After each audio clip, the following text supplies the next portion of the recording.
I think freedom of speech for me is the number one thing in everything. Like, I feel it's important that we are able to freely express ourselves. And if you're wrong, I should know, like, I need to be able to check you on that. Does that make sense? Sure, if I'm holding my opinions and I'm wrong about a certain opinion, it's just in my head, I'm thinking it, or I'm just saying it to people that I know agree with me, I'm never going to know I'm wrong. How the fuck am I going to know I'm wrong if I'm not speaking to people about what I'm thinking about, what it is that an opinion that I have about a certain thing? If you can't voice that opinion, then you can't find out you're wrong or right for that matter. But so I think at the hierarchy of needs of my political thing is freedom of speech.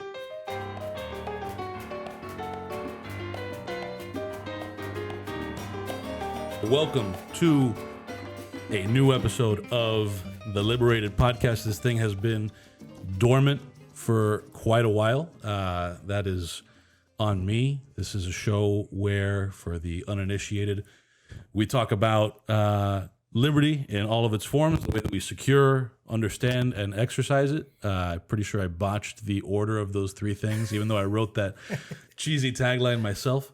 Right. I am joined by director, writer. You're because there's things that you have in the works. That's true. You know, will soon to be director, but has been playwright and actor, friend, past guest on Pan Con podcast. Yeah, one of the episodes of that podcast that's had the most cut out of it. Infamous episode, bro. And I think it was still like 3 hours, bro. That's right. We went on for a while, and two-time, because we did a live episode at the Gibson Room. Yeah.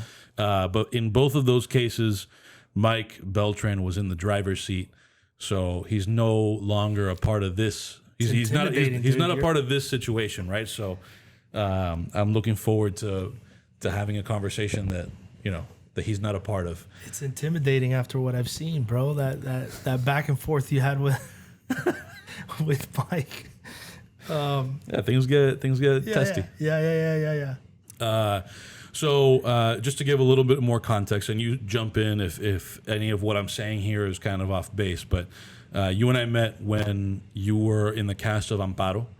And Amparo was a Bacardi-funded, Bacardi-produced sort of production about the history of Havana Club rum in Cuba. Mm-hmm. And that was a tremendous hit. I think more than any of you who were involved with it could have anticipated. And from there, you went on to, I'm sure, among other things, but maybe most notably joined the cast of Heels on Stars, drama about, which I've recommended to a lot of people. Good, dude. Because I tell people all the time, like, I never was a professional wrestling fan when I was a kid, but it's really more of a family business drama. Absolutely. It's like a Friday Night Lights type of right. vibe. Yeah, like it could be about a garage, it could be about a restaurant. Absolutely, It's really how almost has... It's only aesthetically a wrestling show. The rest of it is like it could be any small town business, family business drama. Yeah, and I think too, like the way they shoot the wrestling is pretty cool. And I hadn't seen it up to that point, except maybe the wrestler with what's his name, man? Mickey Rourke. Yeah. Yeah. So they shot it very cinematically, very like kind of ballet almost. It was pretty cool. Yeah. Yeah. And then you wrote a play called The Walls Have Ears, in Spanish, Las Paredes Oyen. And I think that's probably what will eat up the bulk of the conversation here, or at least things that kind of touch that. Yeah.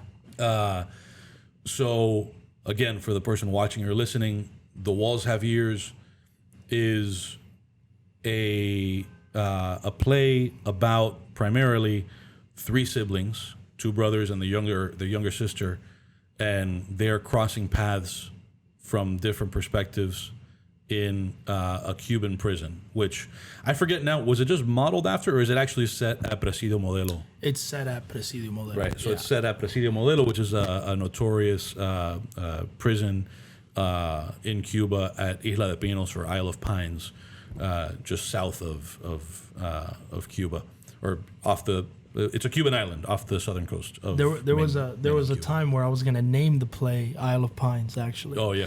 Because pine, comes from like a Latin punishment. Okay. Yeah. And so I thought of that, but we ended up going with, well, first it was Alpha 66, and and that was a whole thing, man. I tried to like raise money in Miami. Yeah, that's for tough. the play Alpha 66. Yeah. And I got a call from the guy, bro, at Alpha 66. No shit. Oh yeah. Oh, we'll get into that for sure. Yeah. Well, go ahead. I'll let you finish that. But yeah, I mean, I think what. So I saw the play, the full production 3 times. Once at Tropical Park at the Westchester Cultural Arts Center. In English or Spanish? In both. Oh, you saw both. I went once in each language, and then I saw it again in Spanish at the American Museum of the Cuban Diaspora, or the Cuban Museum. Yeah. And then if you count the read that we did at the Gibson Room 4 times, so you're well versed. It's a little bit of a fanboy situation here right now that I did not expect myself to be in, especially as a person who I don't do, not out of some principle, but I'm not generally a theater person. But I found the play to be not only that compelling, but also the sort of thing that I wanted to make sure people understood was worth. I don't want to say worth supporting, because that's not generally the way that I think about those things. I think it's more just there's a lot of value there. Yeah. Right. And I think a lot of times art that's done about this issue, about the Cuban Revolution or the diaspora or human rights issues in Cuba or whatever, has a tendency to be corny. Mm-hmm. And this was not like that, which we've talked about a little bit. Yeah, no, I loved reading your post that you put on Instagram, because for me, that opinion from you means more than any reviewer coming, or a critic, or any of these people that are well versed in the theater world. Right. Because I also don't come from theater. Right. I saw my first play when I was 19 years old. So I don't come from theater at all, and you're exactly right. It's not just Cuban politics, bro. Any theater play sometimes has a little bit of that corniness. It's got to be done really well for that shit not to be corny. Right. So to get that from you, bro, is a high compliment for real, man. It means a lot. Yeah. So, in the interest of getting into the themes that this podcast is intended for, talk a bit about the way that what is your relationship like with Cuba? Maybe even it's changed over the years, possibly, and how does that inform your understanding of those ideas of freedom? Whether it's political freedom or whatever else. Yeah. My Cuba connect comes from my family, right? So it's my grandfather, my mom, my dad, my 2 siblings, and my grandmother were all born in Cuba. I was the first one born here in the United States. I was born in 1990, and my parents came in 87, right? So I say all that to say that I grew up in the morning it was Radio Mambi, on blast, you know what I mean? I'm tired of shit eating fucking Frosted Flakes, and I'm listening Radio Mambi in the background, Ninoka, all of these people. And then politics were always being spoken about in the kitchen, my grandfather was there. They were speaking loudly, right? Passionately. It was always, dude. Right. So my kind of entrance into Cuba comes from there. I don't know, it's something I never intended to write things that are political at all. It just so happens to be that the first story that I told happens to be about my grandfather, who went through some political shit. Does that make sense? But I didn't intend to write a play that was overtly political. In fact, I tried to not do that at all. Yeah. And tell just an interesting story, and I tried to be as fair to all the characters as I could possibly be. Right. Just tell the truth. And I think that I'm attacking all of my shit through that. Whether I write movies, film, TV, whatever it is, like I'm gonna attack it through just telling the truth as I see it, you know, and trying not to bullshit anybody into like believing one thing or the other, which I think is probably why, hopefully, why the play comes off to you as not corny or kind of like hitting it over the head of like, we suffered this, and there's a lot of that in there, but it's like it's through these characters, it's through the storytelling, you know. So yeah, I think Cuba, like for me, I've never been to Cuba. I've wanted to go, but my parents, like my mom made a promise, my grandfather made a promise they would never go, you know, to God, to San Lázaro, to whatever it is. They just, you know, they're not gonna go until the Cuba's free. Yeah. And so for that reason, I've kind of respected that. To an extent. I think I also just I started making money when I had kids, you know. So now it's like trying to sell a trip to Cuba is going to be tough, you know. Right. Like you said, a lot of the play is based on stories that you heard from your grandfather. I've seen the thing multiple times, obviously, but in conversations that I've had with other people, I've never really had an answer to the question when people ask me like, oh, how much of this is actually sourced from there? So could you break down in whatever terms make sense to you, like if you're watching the play, X percentage came from like things that actually my grandfather lived through, Y percentage came from like things he told me he saw in prisons, and then, you know, whatever else might be peppered in there? I guess the only way I can kind of describe that is the ending of the play, for instance, is a story that I heard from my mom, where when they were in school, it was like, hey, you know, I want you to pray to Castro for a cookie. They were kids, you know what I mean? Yeah, and this is like, so what your mom observed, which is a story that I think a lot of Cubans have heard. Absolutely. That all these kids are in a classroom, right? And they're the teacher in a classroom at like a grade school level would instruct them to pray. Right. Yeah. Pray to Castro. Pray to God, and then the thing wouldn't arrive, and then they would pray to Castro. Right. It's kind of like a thing that they would do. And then I injected that into the story based on these characters that I had already created. Right. Up until that point. Similarly with my grandfather wrote me like a whole journal of basically from the moment that they arrested him at his home till he was freed from prison.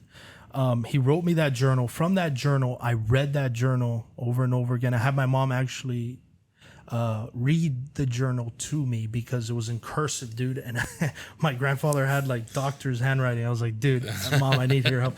So she basically read that journal to me, and I have it in voice notes of her reading her dad's words, which was beautiful in itself, you know, like to have her read that. But so from those stories, I kind of took the torture methods, the way that they would interrogate. I took those kind of ideas and I churned them and I threw them onto this fictional story that I was creating about these three siblings. And then, of course, in there is also like the relationship with me and my siblings. That the thing with the brothers, you know, my brother's older than me. He's 16 years older than me, but I used to go in the room and listen to records, you know, like he would play music for me and I would dance and he would laugh, you know, like those are very strong memories for me in my childhood that I then inserted into the story of the play. So it's hard to put a percentage on what exactly is fact and fiction, but it's all kind of just like mixed in there. Yeah. And I don't know, how old were you when your grandfather died? Well, he died in 2020, so I was 29, 30. So do you have a sense of like between you and him, but even just among the rest of your family, were there, what was the, I guess, range of opinion on the Cuba thing? I'm sure there aren't like a lot of Castroites in your family here in Miami, but in terms of like, you know, in any family that's big enough, you know, you get, it's the classic thing that you could say about a lot of topics, right? But you throw two Cubans in a room and you're gonna get like 10 opinions on the Cuba issue. So what was the range of opinion and especially between you and your grandfather, and then how did that inform the project of writing the play, whether it was like trying to not inject those things, or like how do those two things interact? Yeah, I had to consciously make an effort to not throw my point of view entirely into the play. With my mom and my grandfather, they were very aligned in politics completely. And I think actually pretty much everyone in my family, whether it's my brother, my sister, my dad, we kind of all share the same kind of point of view. Theirs is obviously coming from a different place than mine in specific because, again, I was born here. The younger, right? So the younger is always trying to be like more progressive and like think more that bullshit, which I kind of, as I get older, I'm kind of like I see the naive side of my mind working. When I first moved to New York, it was like I was hit with all these different ideas, and I'm seeing all these different point of views of like how the world works. I think Miami's like very small, and very specific on the way we view the world. Yeah. New York can be too, though. Oh. The most. Right. What I'm saying is that it's completely opposite from Miami, so that when I go over one bubble to another bubble. Exactly. That's exactly the point. So in terms of my politics, I do get I have. Let's see how we attack this, my man. When I was in New York, during the whole Trump elections. Mm-hmm. And and a lot of my friends there were just kind of going insane about Florida and in specifically Miami and the point of view that a lot of Cubans in Miami have. It's like this shit that you hear a lot, dude. Whether it's in LA, New York, and especially coming from Cubans and Latinos in specific, like the way that they fucking shit on the Miami Cubans because of their point of view. Right. Especially on the question of like immigration and like in that election cycle was also the Venezuelans. Yeah. Venezuelans in Miami were also like, if anything, maybe even just because of the recency of that wave of migration. But they were, but I don't know if it's because I'm not Venezuelan, but I don't necessarily hear that much gripe going towards the Venezuelans like that. I think the brunt of that kind of opinion comes from or goes towards the Cubans in specific. So I have a unique point of view of how I view Miami politics and Cubans of that generation in specific. A lot of times I'm like, people start talking to me about Miami Cubans and shit, and I'm like, dude, that's my fucking dad you're talking about, you motherfucker. Like, you have the balls to tell me, like, who the fuck do you think you're talking to? You know what I mean? It's kind of like... Right. It really is. What kind of stuff would you hear? Well, dude, I mean, it's the whole thing of Trump and the Republicans and that they don't even get as specific as what you said about immigration and all of that. It's more so just a blanketed statement about Miami Cubans in general and the way that they view the world. Yeah. And I had a unique perspective because I saw the trauma that my grandfather lived through. Like, I saw past the whatever opinions he was throwing at me, and I saw that there was a person there who had been traumatized at a young age, man. I mean, he was a little younger than me even, probably when he first went to jail. I mean, he had to be in his late 20s or early 30s, which I am in now. So I guess all of that kind of experience of seeing my family's point of view and how it's viewed by other people in my industry in specific makes me look at stories in the way that I'm telling you, which is I want to give everyone their fair shake, even if I don't agree with their point of view. I want to make sure that character is being told truthfully. Right. So that's how it kind of ties back into my work. Does that make sense? Yeah. So when you said about this project, because on the one hand, I get it, like not wanting to bring politics into it in a manner of speaking. On the other hand, it's an inherently political project, right? The whole thing is about, at the very least, telling a story about a people who faced a political oppression, who were torn apart by politics. So how do you strike that balance? Like, I guess I wonder whether in the process of writing it, did you find yourself not only running into corners where like, oh shit, I gotta remove some of this, but maybe running into others where it's like, okay, I went too far checking the politics. I have to allow the politics to be a part of the story again, because it is like at some point you can sanitize it so much. Oh yeah, that it loses its punch and its meaning and its connection to the reality. Sure. I don't know. I think I tried not to be intellectual about the way that I approached the writing process of it. Like, sure. At some point I tried to just let these characters kind of say what they needed to say in that moment, and what if it was political, it was political. If it wasn't, it wasn't. But yeah. I wasn't intentionally trying to, edit myself or edit my train of thought with whatever character. Right. So since we touched on your unique point of view, talk just a little bit about like where you are. I don't want to say politically, more philosophically. Like where do you find yourself just in terms of like, especially on the question of like of liberty, right? We're talking Cuba, so it's sort of with an emphasis on the appropriate role of government encroaching on that liberty. But where do you find yourself? Where have you been in the past? And how does that inform not just your work here, but just in general? Yeah. Yeah. I think freedom of speech for me is the number one thing in everything. Like, I feel it's important that we are able to freely express ourselves. And if you're wrong, I should know, like, I need to be able to check you on that. Does that make sense? Sure, if I'm holding my opinions right. and I'm wrong about a certain opinion, it's just in my head. I'm thinking it, or I'm just saying it to people that I know agree with me. I'm never going to know I'm wrong.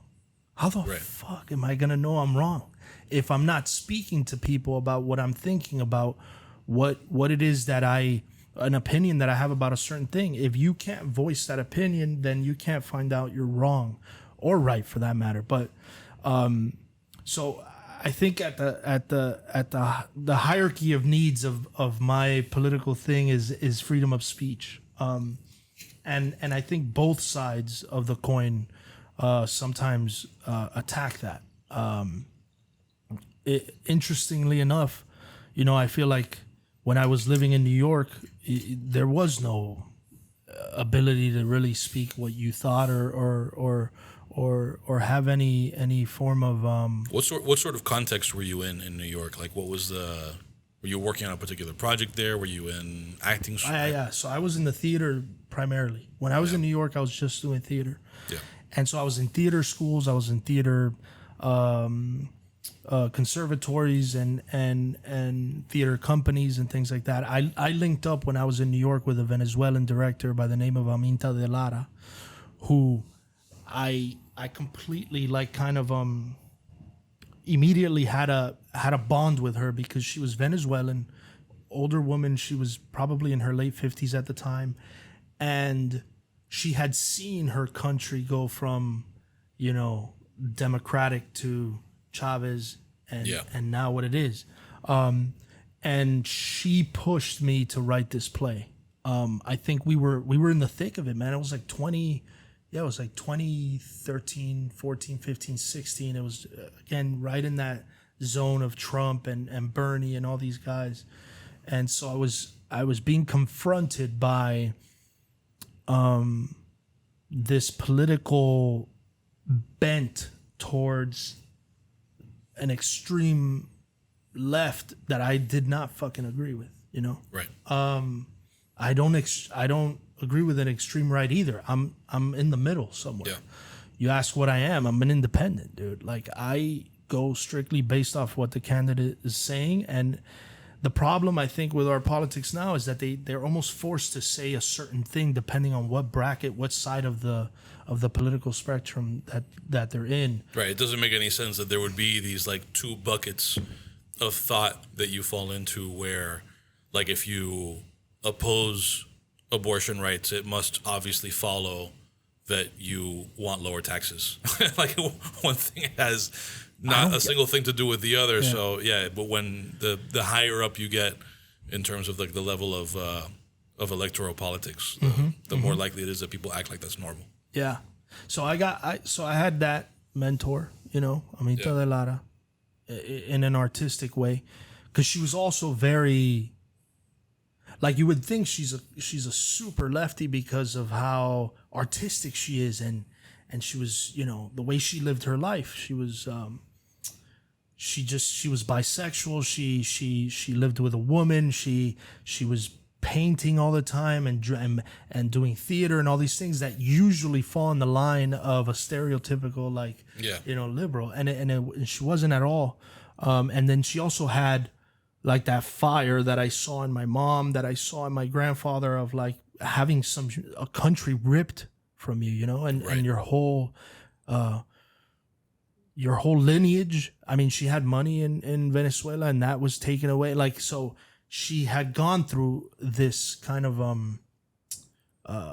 political battle within her country that it, even though she was this very kind of open-minded person, she still, she saw what was wrong about what was happening in Venezuela and in Cuba. So it affected me. Then I also started listening to Jordan Peterson, and that also helped me kind of orient the world I was in, because again, New York is, when you say a bubble, it's the biggest bubble. I mean, you don't have a difference of opinion. You can't have it. I think especially among non-natives, right? Because like if you're right, yes, right, like because there's a certain type of person, obviously with some exceptions like you, but there's like a profile of the person who's drawn to New York.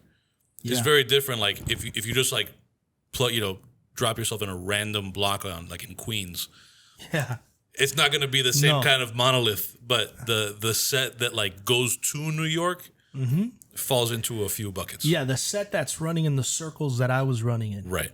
To give you an idea, so I was working with this Latino theater company, and I went to our first day of rehearsal, and we were in the artistic director's office, and he had photos up similar to what you have here, and I'm just kind of waiting for him to come back into the office.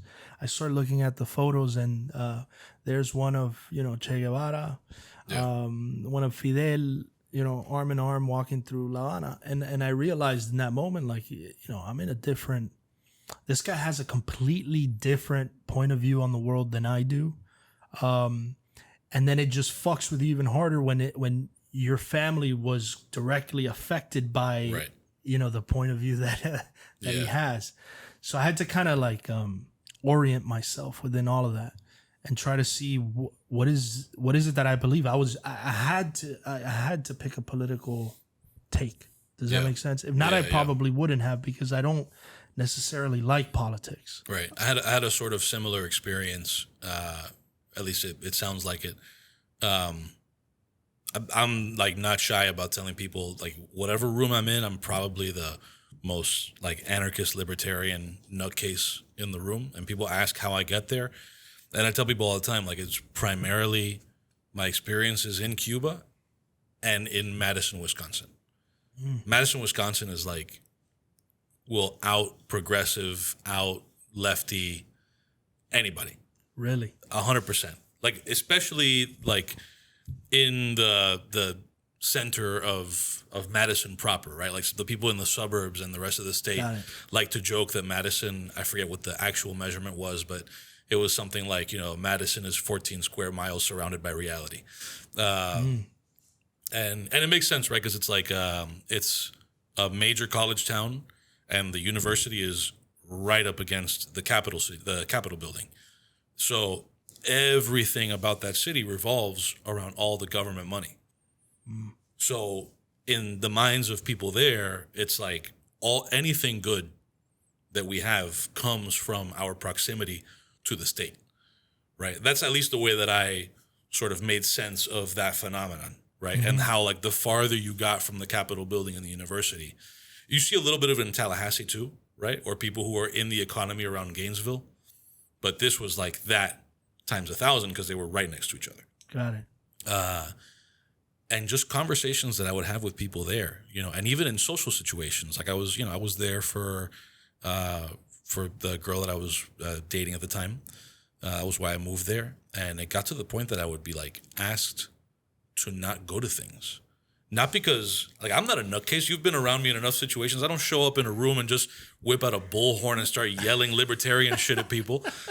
But it was that's all they talked about. And then when you come to me with a conversation, I'm going to have a conversation like a normal person. Got it. And whatever it was that I said that in the moment, I guess I didn't realize how much I was bothering people. It would, when I wasn't around, I would find out that it had been like the topic of their conversations for a week. Well, in the few, so I found myself in a bubble like that. Sure. In the few things that I've seen, like just from being around you a little bit and listening to some of Pancon podcasts, sure. I could see how you might have said some shit. Like it would have just slipped out. You know what I mean? No, like because kind of if you want to have the conversation, I'll have the conversation. Right. You know what I'm saying? Like, I get it, dude. And I also I moved to Madison right at the time.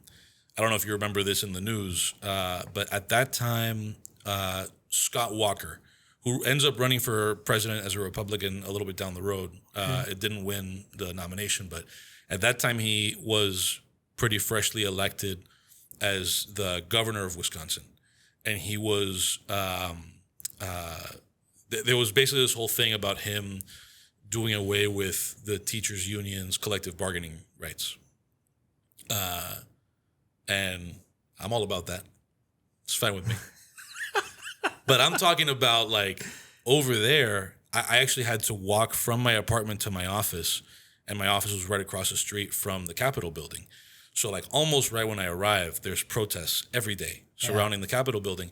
And it was like Scott Walker as Hitler on posters, and like MSNBC was doing like live broadcasts of their nightly shows, their like primetime stuff from the Capitol building. It was a whole thing. And people would just tell you, like, they would enter the conversation as if they already knew that you agreed with them, which I'm sure is a little bit of what you would encounter. Completely, dude. Like, so you go into these conversations with people that, like, it's not just that they're having a conversation and then you're going to participate. It's as soon as you participate, you have to break it to them that they are not that you're not on the same page. You're in a different fucking place, homie. Right. Yeah. And that's cool, but I know it's going to bother you more than it bothers me. It's funny, dude. Yeah, I had to actively like kind of and skirt around that, because I think you're probably smarter than me in the sense that I feel like you've done your research, you know your shit, you know exactly where you stand and why you stand on those things, so you have a better ability at kind of like dissecting somebody's conversation of why you think they're wrong. Whereas, it's not my point of interest. So I even though I have an opinion about it, I'm not necessarily well versed enough to have an it's not that I'm smarter. battle. I've just thought about it an annoying amount. Whatever it is. So yeah, when I would have, yes, dude, I ran up against a lot of that. Yeah. And the Cuba issue is one that happens a lot too. It's like, oh my God, I went to Cuba and I saw this and I saw that. And it's like, fuck. That's always part of it, right? Have you been? Yeah. Have you been? And then it's like, no, I haven't, and I've gotten to a point where I just say, no, I haven't, my family. And I give a little brief kind of synopsis of my family. And then they kind of get it and they stop fucking talking to you about it. Yeah. You see like their eyes gloss over a little bit. And they stop talking to me about it because I don't want to get into it with people, bro, about that. Yeah. I've run into some of that, especially now with a Vecino. You could imagine, so a Vecino is a cigar bar in downtown Miami that I'm a partner in with. Plug it. Yeah. But downtown Miami, a lot of transplants, a lot of out-of-towners who are not quite used to and even among like Cuban Americans, I think for whatever reason, Cuban cigars specifically, people feel like there's not that much of a taboo attached to them. But I tell people all the time especially people who are totally ignorant of the legal situation, they're like, oh, why don't you have Cuban cigars? And I'll tell them, there's two answers. The first answer is legally we can't have Cuban cigars for resale. And the second answer is if Kim Jong-un was making the world's best Scotch whiskey, I wouldn't have it at the bar. You tell them? Yeah. Yeah. And what happened? And they go, oh, okay. Okay. Now, would you like one of these that we do have? Well, that's a great fucking answer, man. So, what has the reception been? I know it's been good, but to the walls have ears, and I guess I'm especially curious. One of the things that I think was great about Amparo was how many people, because Amparo was also not corny, and was approachable, I think in a different way, because Amparo, it was almost like a very clever, and I'm not saying this disparagingly, like bait and switch. Because so many people, you really only knew through word of mouth after the first few weeks that it was heavy. A lot of people, I think in the first week or two, probably showed up thinking like, oh, Bacardi commercial, a little, pachanguita situation. We're going to drink open bar at the beginning. It's going to be super fun. We're going to, it'll probably be corny because it's a branded thing. And then they would leave there weeping. Yeah. In the case of The Walls Have Ears, all of the communication about it is very upfront with the olive green fatigues and the torture scenes. And like, you're not, know what you're getting into. You know what you're getting right away. But so each of them in their own way, I think, managed to bring people who probably didn't engage with this issue very deeply at all in. So what kind of response have you gotten? And I'm especially curious about the response you've gotten from people who might tell you like, oh, I was never really that deep in the Cuba issue until now. I think one of the most interesting responses is a little bit similar to yours, where people went thinking they were going to see one thing, like that it was going to be very what they're used to seeing when they go see a play about the Cuban Revolution. Yeah. And I'm talking about people that worked with Amparo. One of the designers, he came up to me after and he said, to be honest, when you told me to come, I came because you're a friend and whatever, but I was getting ready to see the same old thing that we usually see when we see these stories told here in the States, and we don't bring that. It's not, the play is not that brand of storytelling at all. I think one of the other great things is like the young people. We've had the 15, 16, 17-year-olds come see it. We did a little Columbus night too, right? We did a Columbus night. We had one. Christopher Columbus High School. Yeah. Which apparently I'm an alumni of. Let me tell you, I'm mad that Belen people dropped the ball. Oh, I know, man. Well, next time. Yeah. We'll figure it out. But having the young people come see it, because it was, I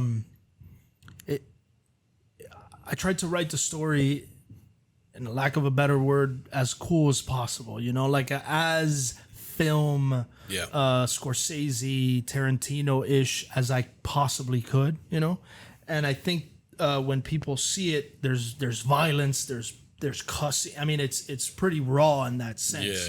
Yeah. So that the young generation really kind of like was moved by it, and these were all stories that they had heard from their family or heard from other things.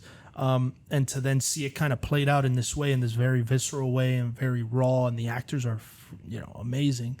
They would leave there kind of struck by that. Yeah. Which wasn't great for selling drinks after a play when you leave feeling like shit, or feeling like you need to digest what you just saw and go, But for me, it was interesting to see that, and actually this run more than that previous run we did at Tropical, where it was 3 weeks in English, 3 weeks in Spanish. Yeah. This run, it was different, man. I guess because it was a lot closer, more intimate. Like it felt almost like people were even more moved by the experience in some ways. Did you find that people seemed more moved in Spanish than in English? Yeah, because I the best way to watch the play is if you know English and Spanish. Right. And a large part of that audience are people of our generation that have heard about these stories and these things, and then we're kind of meshing both of the worlds together, the American side with the radio station, and then the Cuban experience. So I think it was just the Spanish, because like you said, there's one character in the play who, like, that little corner of the story is set in Miami. It's a Miami radio DJ. Yeah. But I think, at least for me, speaking both languages, when I saw it in Spanish, it was I didn't necessarily expect that this would happen, but it was like, oh, this, I find myself being taken out of the story less, because it's one less layer in between. Because when you're watching it in English, you know that this conversation would have happened in Spanish. Yeah. And so it's just one layer of separation less between you and just being all the way in it. Not just that too. When the warden calls the prison, and she has the conversation over the phone with the radio DJ in America. Yeah. It's got to be broken English. I mean, that's how it would be. Right. And she doesn't have enough words to say all the things she wants to say. So in the English version, I have her saying a lot more things. In the Spanish, it's like, I'm sorry, my English is very bad, but this, and then it gets right to the core of what her message is, you know? Yeah. So I think that helps the play too. I was inspired by Inglourious Bastards, which they're speaking all kinds of different languages there, French, American, German, and I like playing with language in that way. And I'm hoping that once we turn this into a film or a TV series, we play more with that. Yeah. What do you, shifting gears a little bit, but what are the circumstances that you have to create for yourself to write? And I'm especially interested in, and again, I want this show to be about liberty and freedom and all of it, just to think freely, right? What are you, somebody who has to, like, you have to isolate yourself completely?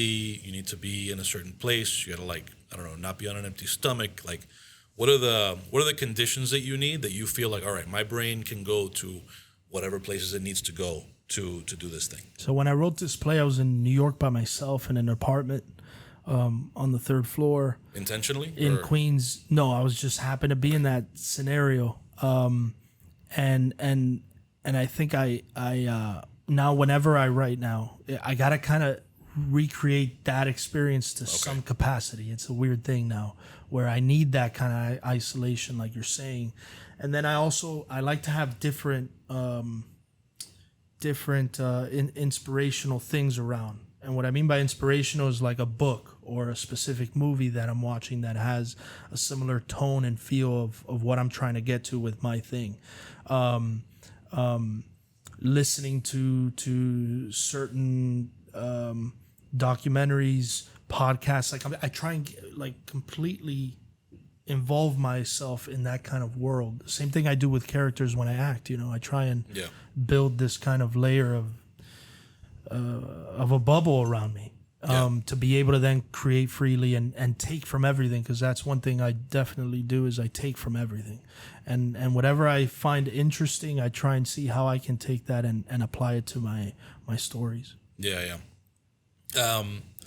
So, and you wrote it when? Because you were in New York. So 2016. Okay, so it's been a while. Yeah. And you had you been actively trying to get it made, or you sat on it for a bit while you pursued other things? And yeah. So when I was in New York, I did a workshop of it in the Lower East Side. That was about a 2-week run. We just did it very quickly in English. We had Yul Vasquez go, the actor. I DM'd him like one day on Twitter. Do you know Yul Vasquez at all? I don't think so. Oh, bro. What's he? What would I know him Beast from? of an actor. He's Cuban. He was on Seinfeld. He has like this super funny bit on Seinfeld, and then he's been on a million other things. The way I knew him, and specifically at that time, was he was doing the Motherfucker with the Hat, this play on Broadway. That's called The Motherfucker with the Hat. And he played this hilarious character in it called Cousin Julio. And I had learned about him through various other things. He was part of a theater company with Philip Seymour Hoffman. And so I reached out to him on Twitter, and I invited him to this play, to the Walls. And he came to see it. Andy Garcia's daughters came to see it. It was big for me, dude. I mean, it was the first thing I had ever written. And here we are doing it in New York, and it got good response. Second time I did it was I won a competition at Terry Schreiber Studios, and they chose to produce it. Okay. A workshop again. So we did another 2-week workshop of the play, and then it just kind of sat there for a bit.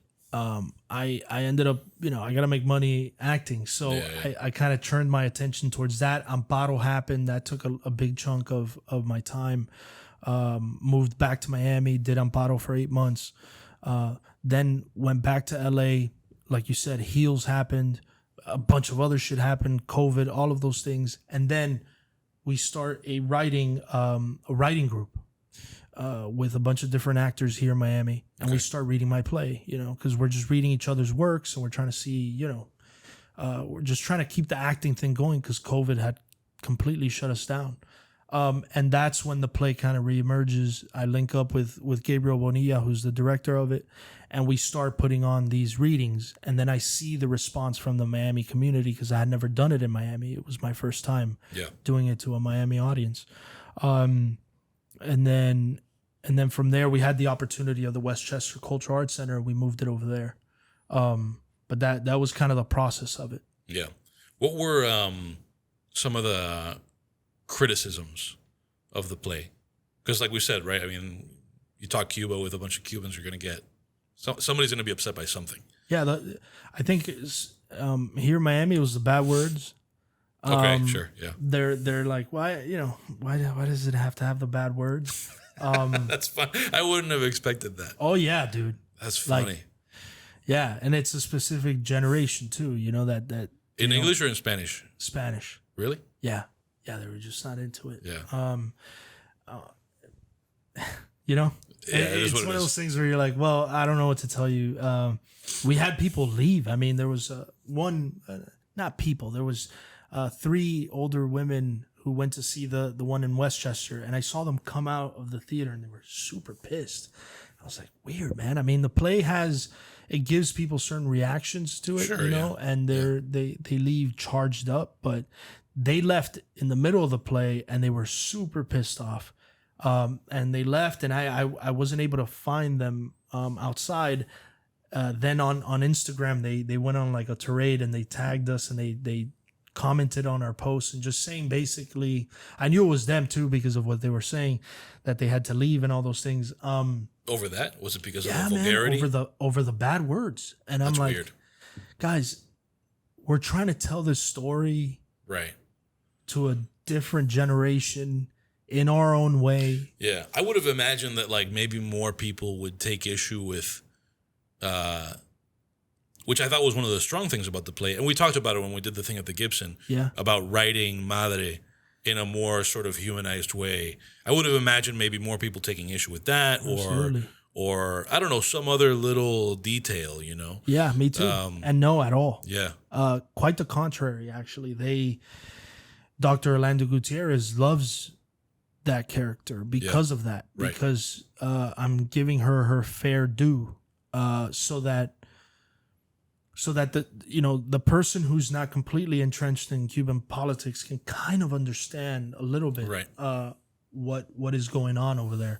So no, I thought so too, dude. I really did, because in New York, and we're talking about the bubbles, and this is probably interesting. It's like both bubbles can look at the same play and they have their own kind of opinion about the play, and they don't see it as insulting in any way. Like the liberal audience in New York loved it as well. I mean, they had a different perspective on it because they're not necessarily Cubans or whatever. Yeah. But they had their own point of views on it. That they weren't like pissed off about it. They were like, I understand where that lady's coming from, which is exactly what I wanted. I wanted to hit that middle road, so that nobody gets turned off by the politics of it. Yeah, yeah. So I'm gonna do a hard shift here. Go, dude. So you go to Heels. Yeah. You go and you do Heels, which again I'm a big fan of. What was that experience like? just in terms of like. Wow. Thank you very much. Interesting question. Interesting question. Love it, dude. The robots are coming for us. They're trying to take my job. Just send your AI, watch dude. do interviews AI. for you. Yeah, because I think that I remember you telling me that you were also not a big wrestling fan as a kid. No, at all. Yeah. So, what was that like? Sort of immersing yourself in that world that was, not only foreign to you, but that you had never even like as a spectator really been interested in. That was secondary, dude, to the actual job, bro. Right. Like we've been talking about. I had been up to that point 10 years, working at this thing, but not making any money. Right. Not really working at that level of like production value, let's just say. And talent as well. I mean, I'm working with like people, Chris Bauer from The Wire, and a bunch of other things. Mike O'Malley, who I know from my childhood from Guts on Nickelodeon and all that, but then is also like this seasoned vet, and he's the showrunner. Michael Waldron. I mean, just so many high level athletes, really, man, because they're artists, but they're people that have been working at this shit like diligently their whole lives, and they have this whole resume to back it up. I was coming at it from, I had only done theater, so I was stepping into the arena of TV for the first time, of really being on camera for the first time, because when you go in to do a spot on Orange is the New Black, that's one day of work, 4 hours maybe on camera. You know what I mean? Like shooting a scene. It's really not much to show for there in terms of hours put in front of the camera. So up until that point, how many hours roughly would you say? Hours or appearances or whatever? Yeah, well, I had been on Orange is the New Black. I had been on this other show that got canceled, and I was just like a co-star. I said one line, like, look up the guy up there, blah, blah, blah. Yeah. And that was my first co-star on anything. And then I had done like little short films, but I had never done anything to this magnitude. Yeah. And so I find out I'm going to be on the show basically a week and a half before I start training for wrestling, Okay. So then I show up to the gym in Atlanta after a week and a half of knowing I'm going to be on the show. No script yet, like nothing, I just know the character. I know the scenes that I read, but the scenes that I read for the audition are like in episode 6 or 7. So episode 1, which is the one we're going to start shooting, I have no idea what that is yet. Yeah. I get to this place, the gym, there's James Harrison, there's like Alexander Ludwig, Stephen Amell, all these dudes who are like physical specimens, right? Right. So I'm in mid-pandemic shape, dude. This was like July 2020, legitimately pandemic, right? Yeah. And I'm working with these guys, and yeah, the fear, I mean, it was overwhelming. It was so many things thrown at me at once. Yeah. Whether it's the on-camera work, like the literal work that I'm going to do, but then also the physical shit that I had to kind of go through. Yeah. The transformation in terms of then figuring out what this wrestling world is. I had no idea. Yeah, I imagine even just like terminology and Dude, completely. Yeah. I had no idea about like that you world. probably terms that like I could be wrong, but I imagine that like if you were doing a medical drama, you've at least heard like syringes and CCs and but this is like kayfabe. Yeah.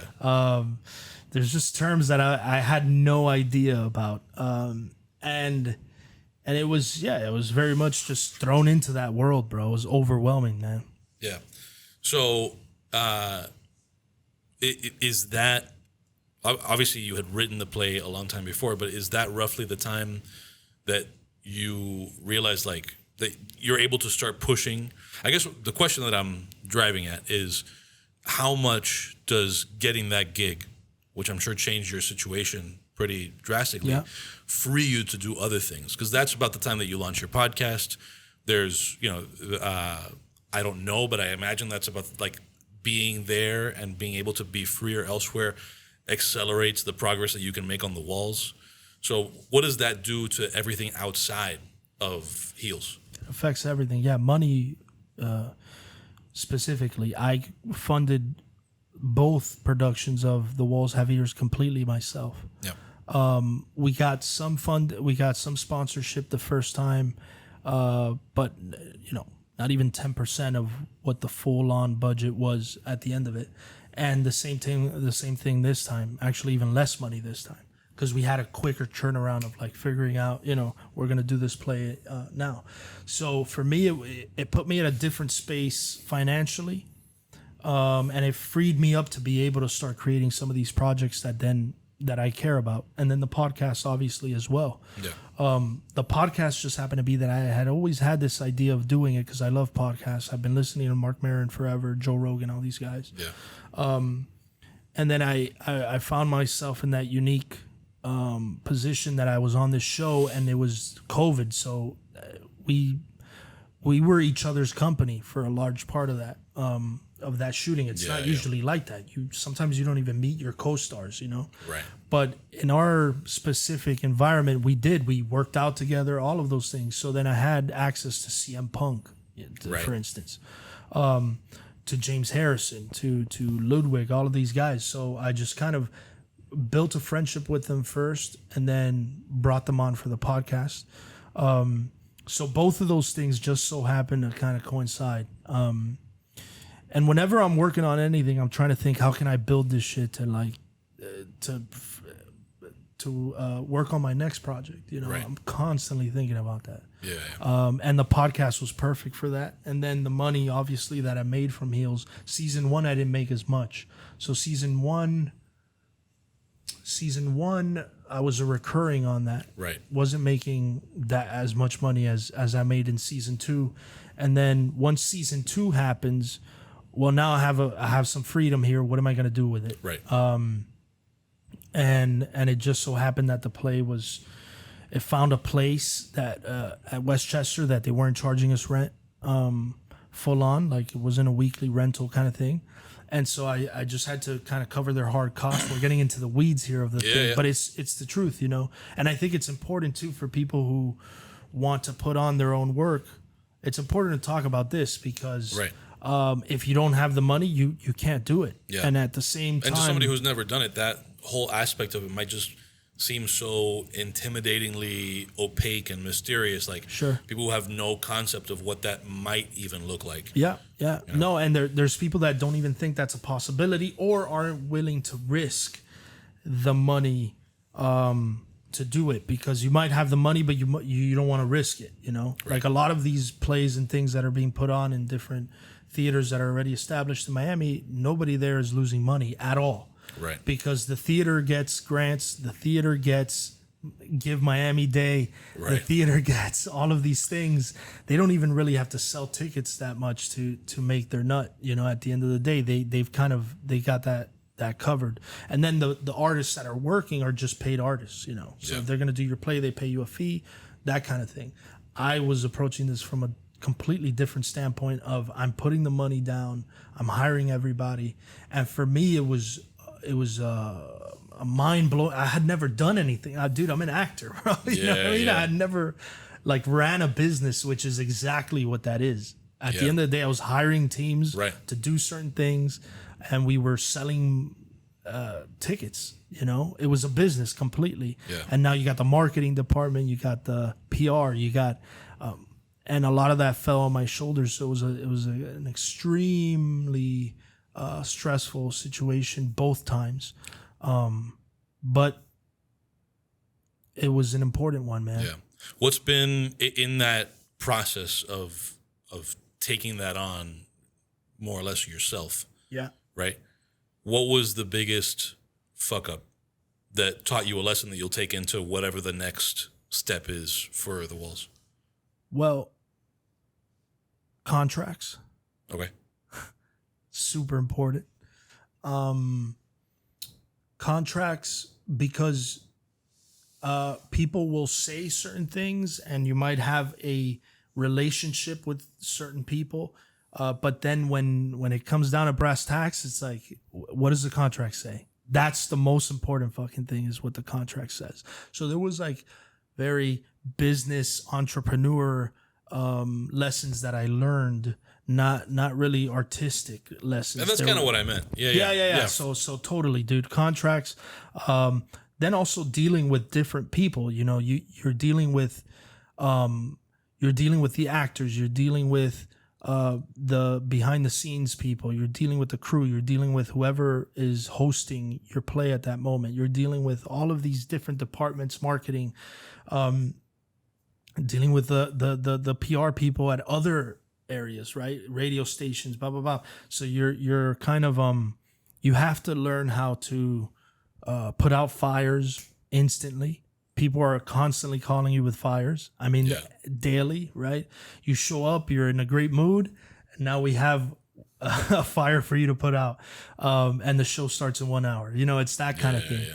So there was a lot of that I had to kind of deal with. That was overwhelming, man. It was a lot, and I think if I wasn't putting my own money up,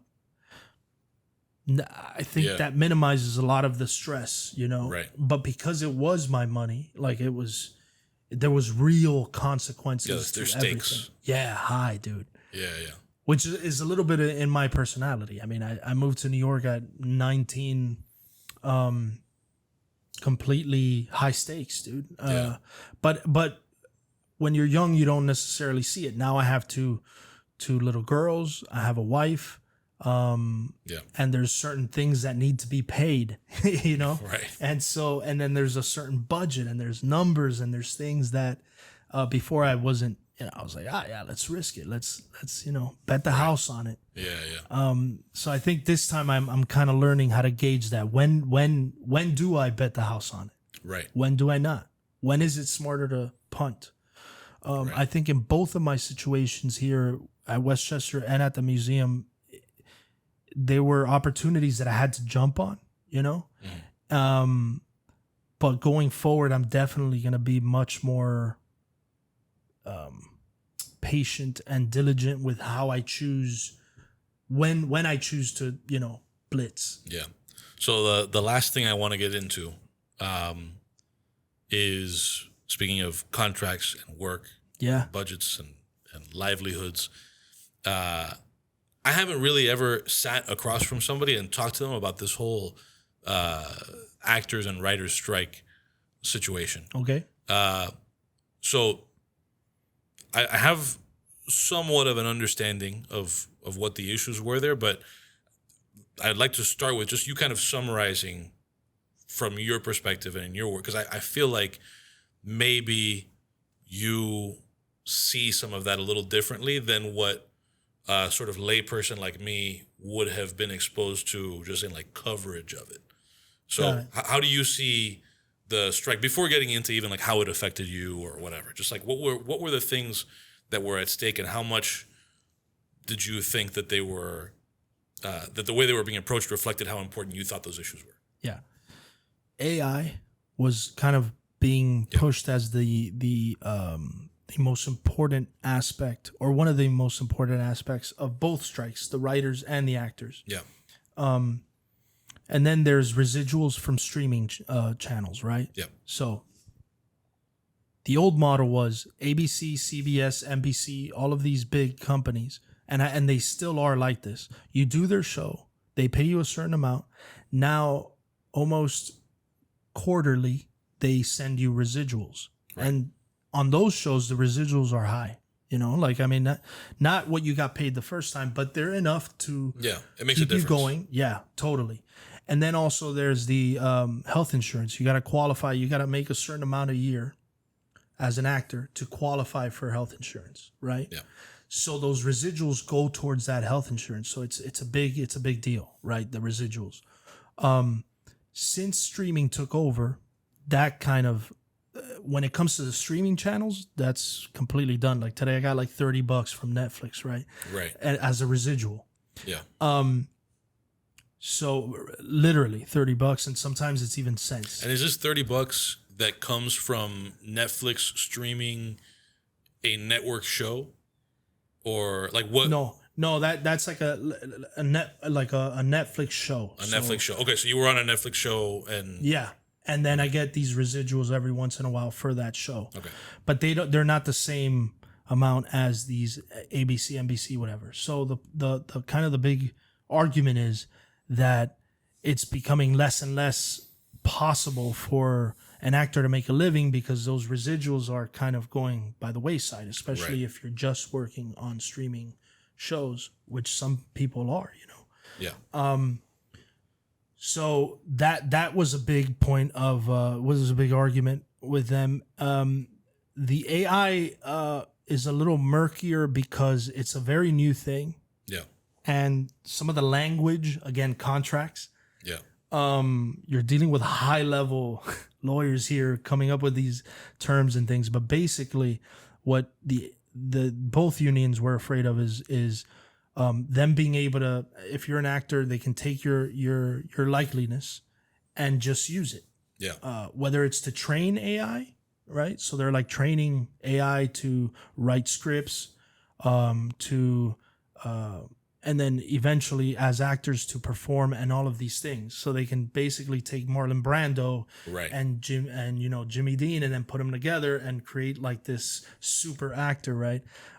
Super down the line, but it's something that it needs to already be kind of discussed about how we're using this. Like, are you paying the estate? How is it a rental fee? Like, how do we come up with the language towards that? So there's a lot of that I think supremely important. I just don't know if some of those conversations are being had prematurely, in the sense that we don't know exactly yet how they're going to use the AI, what they're planning to do with it exactly, how, you know, like. Was it, I wish I could remember who it was that I heard interviewed about this. It was on, I know it was on a Reason podcast, but it was somebody who's of that world. Yeah. And the point that he raised that I don't think I'd heard anywhere else was that despite like all the focus being on actors and writers, that the most immediate threat from AI was to executives. Like that was the job that AI would soonest be able to do, right? Whether it was like things like budgeting and like all of these more like whether it was budgets or logistics or whatever, like that the acting and writing was what we were farthest from AI replacing people with. That if anything, the executive roles were the ones that were most in danger of like being made obsolete. Yeah, I think that's a good the point. robots. Yeah, but for instance, like on ChatGPT, you can put in, you can put something like Quentin Tarantino writes a scene about Robby and Nicholas podcast, and then it writes it in the style of Tarantino. It's not good yet. Like it hasn't gotten to the point where it can really mimic some of those like intricate details, but it's enough to where you're like, well, what the fuck is going on? You know what's wild is so I just recently, in the last episode of Pancom podcast, I used a couple of AI tools to do some of the editing. One of them was a massive time saver, but I think to call it AI, I'm not sure that term really applies. So what it would do was, and I'll use it for this, each of these cameras has its own audio, right? So that mic will be tied to that video. Got it. And this one to that one. And so I'll put that into Adobe Premiere. And typically what I would do is create a multicam sequence. And because there's no producer here, I would go in after the fact and cut from camera to camera.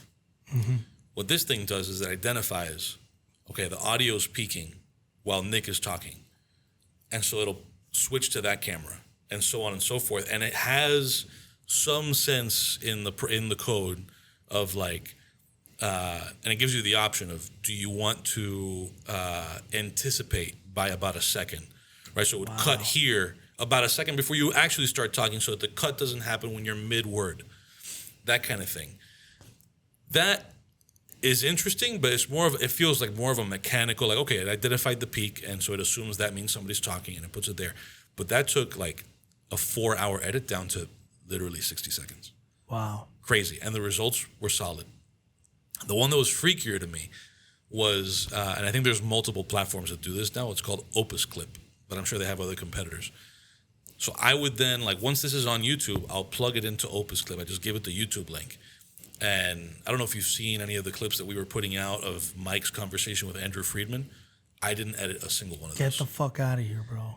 And not only does it, and I just punch in the YouTube link, and it spits out these clips and it identifies topics that are being talked about. Wow. And beyond identifying topics, this is the craziest thing.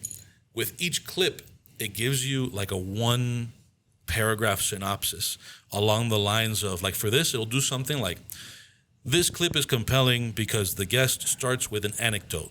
It could be better because the topic was left sort of open-ended and without a compelling conclusion. Wow. Crazy. And this is just like, I pay like $8 a month for that. Wow, man. And that is something that, like, I was on the verge of hiring like a college kid to edit this stuff, which would have, there's no way I would have been able to afford it. I would have been spending money I didn't have, but I needed to do it. Now, between those two things, it's like maybe $40 a month. Wow, bro. See, but so that's inevitable. Right. Some amount of that. That is inevitable. And those are things that, like, here, it's not really creative decisions being made, so I can stomach it. And I'm also not like I'm maybe cutting out bathroom breaks. But down the road, yeah, it'll be some more sophisticated version of that. For sure. I'll show you when we wrap up here. I'll show you what that looks like, what it spits out, and it's wild. Well, when you mention that, it's editors, everybody in the film business. It's gonna be dicey, man, going forward. And I don't know. I think so specifically with the strike, they're trying to get ahead of that and figure out all this stuff early on. I don't know. I mean, the other part of it is there's so many different things tied into it. I would love to have like transcripts of how those negotiations are going so that I know I can, if I wanted to, I could listen in on what my union is saying and what they're saying. Yeah, in the course of representing you. Yes, because I'm going off of their word and they're both saying different things. So you're kind of like, I don't know who's, and me now having a little bit of a better sense of dealing with business people and dealing with people that this is their livelihood, is like negotiating and all that. It's tough, man. It's like, I don't know who to believe, and I'm just happy we're getting through it. Yeah.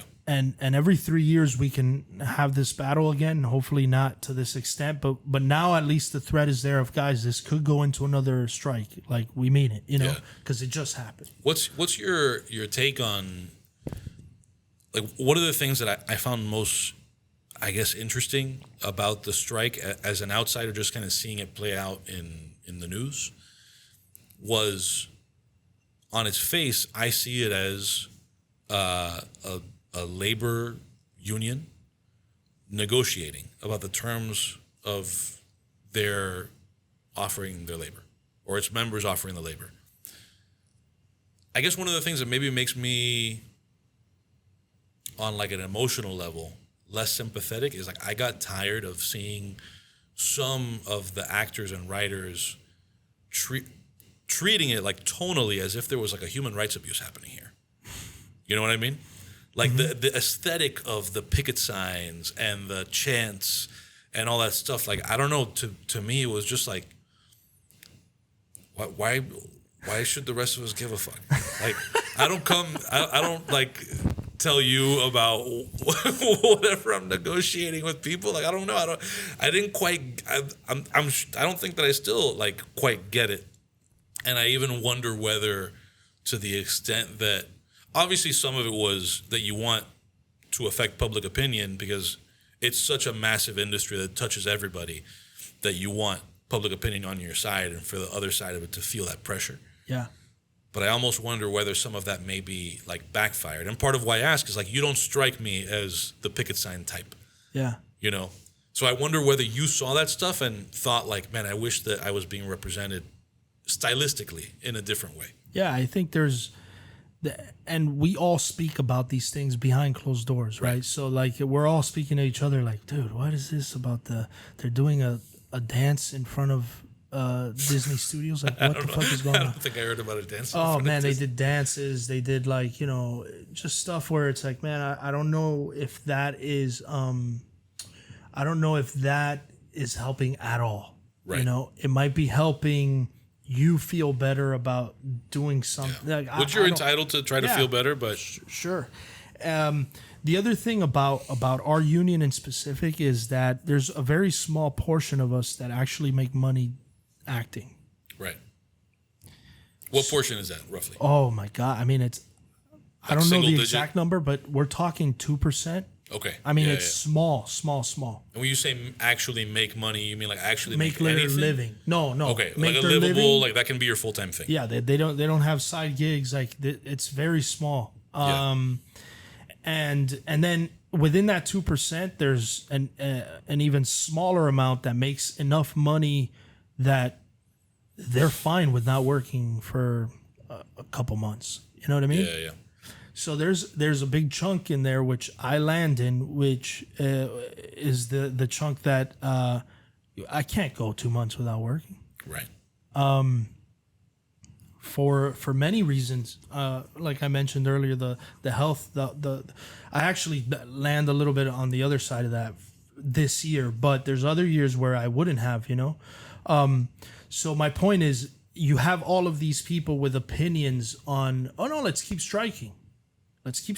Right. Whoa, because you haven't landed a gig in 5 years. Right. Your livelihood is not depending on the strike coming ending or not. The irony of it ends up being that the people who are making the least money are in the position to drive the most risk for the union. That part. Yeah.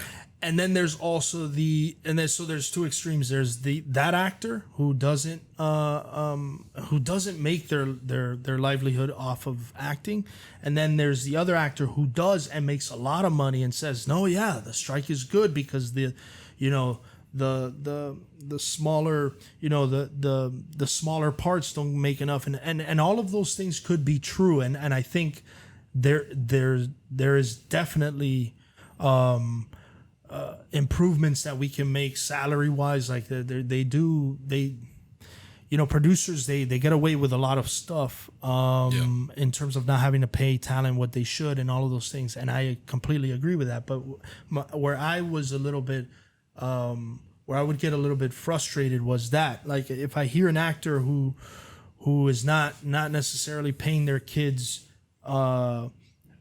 food or health insurance with their money that they make as an actor, saying, oh no, the strike should continue. It's like, my man, hold on. Like, I understand you have that opinion and you might be right or you might be wrong, whatever it is, but you got to have a little bit of sensitivity towards what you're saying, because there's people who are, losing a lot of money, and it's not just actors, man. You're talking about the people that work on set, the crew. Right. Yeah, without the actors, everybody else's the crew shit comes to a halt. And a lot of those people are living paycheck to paycheck. Yeah. So you take a month off, and they got to find a job at somewhere else, and you might say, well, it's for the betterment of, as a whole in the future and that. And it's like, man, maybe. Right. At the end of the day, it's a lot of cost benefit stuff. Yeah. So when you mention, some of these are things that people talk about behind closed doors, talk a bit about like just that aspect of it, of like, I'm not asking you to tell me, oh, so-and-so said this, that he wouldn't say publicly, but that aspect of it, of people's willingness or not to go against a crowd, right? And this connects a little bit to some of the stuff we were talking about before. Of totally. You being in that New York bubble on some of the political issues or whatever, like how much of a factor is it? How much are we not hearing from people who maybe, like, if we had a view into everybody's head, would we have a very different picture of where members of the union stand? Yeah, on everything. Yeah. On everything. Yeah. Across the board. When I sometimes I see people's posts and then I speak to them and it's a different opinion here. Oh, so even like that, like they're saying one thing publicly. Yeah, sort but of to won't be even in good standing. Sure, but it won't even be that blatant. It's a little bit of human nature of like, I'm not going to put exactly how I feel on this platform or on this podcast or whatever. Or like a little bits of omission. Yeah. I think there's a lot of that, and that's across the board, man, on everything, And the fear is what? Is going against the crowd, It's going against what is the right quote unquote thing to say at that moment. Yeah. Because the loudest people that you hear on social media or whatever, they're saying the safest things. Right. You know, they're not being brave about them coming out and saying some of these things. It's always the safest opinion that is the loudest. And it's not necessarily always the correct one or the one that the majority feels, you know? Right. I ran into that a lot where it was like I would have direct conversations with people and then I'm like, okay, here I am. I'm speaking to a person here. They might have a different opinion than me, but it's nuanced. And then when it comes out in the press or on socials or whatever the case may be, it's completely one-sided, you know? Yeah. Dude, I think I've kept you in front of this microphone for enough time by now. You got to get back to your my life, dude. To your life, and you know, you're not striking anymore. Not striking, bro. So you got shit to do. Yeah, I think December 5th is when everything dials back in. Yeah, because now we have to make a vote. So we have from, which I don't know why the hell it's this long, but we have from yesterday to December, I think 4th. For the whole union to vote on this, on making this official, the strike ending. Yeah. And there is a chunk that doesn't want it. So before we cut out, want to plug your stuff, tell people what you got going on the horizon? Sure, man. Yeah, we're going to bring back La Parejo and The Walls Have Ears. We're working on funding from the state, and we have people pulling for us, so there seems to be a good possibility of that happening. The museum wants us back, so that's definitely going to come back in the new year 2024. And then I'm working on a show with JJ Abrams. He's showrunner on it in Albuquerque. And then Heels is, they're trying. I'm sorry, working on a show, like you'll be in the cast, or you? In the cast. Okay, yeah. Cool. Yeah, I'm an actor on the show. 3 episodes on it. It's an 8-episode series, so I'm recurring on it. Cool. And then Heels, they're trying to find a new home for it. So it's a lot of hopeful things, man. But good stuff. We'll see. Yeah. Well, with that, this has been the return of the Liberated Podcast. There we go. Back in DADE HQ with Petey the dog in my living room. Yeah. Thanks for being here and listening to this thing. You can find all of the Liberated Podcast things at dademag.com. It's Liberated Pod, I think, on Instagram. It's been long enough that I forgot all the Instagram things. Yeah. But yeah, just go to dademag.com. You'll find all the stuff there, including past interviews with people like Martha Bueno, who maybe you met. I think she went and saw the play at least once or twice. Yeah, we had a whole conversation here at this table that touched on Cuba and weed and all sorts of stuff. Yeah. She's big on the weed. She is big on the weed. Yeah. I've seen the ads. She likes being a weed mom.